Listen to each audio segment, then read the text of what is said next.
হরে কৃষ্ণ, রাধে রাধে। শুভেন, আমি সৌরভ। আমার চ্যানেলটা নতুন থাকলে চ্যানেলটা সাবস্ক্রাইব করবে, লাইক কমেন্ট শেয়ার করবে। ভিডিওটা কেমন লেগেছে অবশ্যই বলবেন। চলো ভিডিওটা চালু করা যাক। হরিপাল বলার সঙ্গ শ্রী শ্রী রুক্কালী মায়ের পুজো। ভিডিওটা কেমন লেগেছে কমেন্টে বলবেন, লাইক করবেন আর বন্ধুকে বেশি বেশি শেয়ার করবে।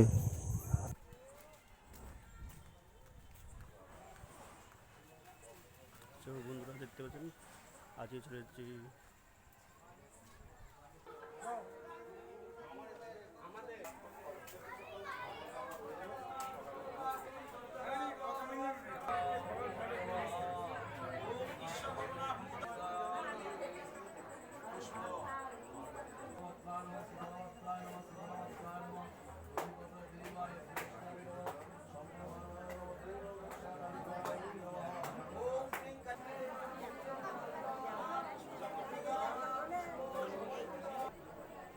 তোমরা এগোতে চাচ্ছ না, আগে চলে যাও।